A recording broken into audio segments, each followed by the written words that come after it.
Women. Women. They can be anything they want. Poets, plumbers, owners of the Indianapolis Colts. But did you know that men used to get real touchy about women being in positions of power? And who better to tell the story of one of them than me? A man. Our person this week was an administrator, a Sagittarius, and the first woman elected governor in the history of the United States, Nellie Tayloe Ross. Hey, mama! Nellie Tayloe Ross was born to a down-and-out family of Southern planters in St. Joseph, Missouri on November 29, 1876. From a young age, Nellie was a kind, self-confident, but controlled person, what her friends described as the essence of a Southern lady. On a family visit to Tennessee in 1902, Nellie met William Bradford Ross, a young lawyer who just moved to the frontier state of Wyoming. The pair quickly fell in love, and by year's end, Nellie was living with her husband in Cheyenne. As Will's law practice grew, he got more involved with Democratic politics in the state. In 1922, Will was elected governor of Wyoming. Nellie took to being First Lady of Wyoming like a fish to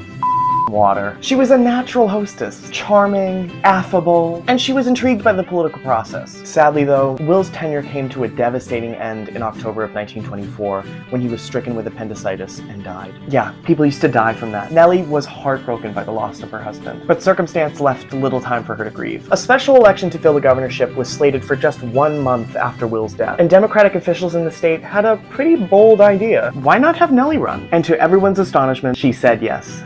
Riding a wave of sympathy, Nellie won the race easily with 55% of the vote. She took the oath of office dressed in mourning black and started her governorship on January 5th, 1925. Nellie fought for mine safety and tax relief for farmers. She defended bank regulations in the state and, quite controversially, strongly enforced prohibition. Nellie couldn't win over voters in 1926 during her re-election campaign. But Nellie didn't walk away from politics once she was out of office. In the next several years, she traveled the country on the lecture circuit, and in 1928, she was named a vice chair of the Democratic National Committee. In 1933, FDR tapped Nellie to lead the U.S. Mint. Her efficient leadership was legendary, and one year she even returned $1 million of the Mint's budget unspent back to Congress. Nellie enjoyed a long retirement after leaving the Mint in 1953. She remained a darling of the D.C. social scene until her death at 101 years old in 1977. So what's so special about Nellie? I mean, this is a woman who until the age of 50 had given literally no thought to a career in public service. But she and others like her created the archetype of the female politician during this era. Their persona rested on denying gender difference by showing women could lead, while also reaffirming gender difference by tacking to a very traditional vision of femininity. It's undeniable that Nellie opened doors for women in politics, but in walking her narrow path to success, she also kept some closed for decades to come. Maybe that's why Eleanor Roosevelt didn't like her. Anyway, here are my sources. Thanks, bestie.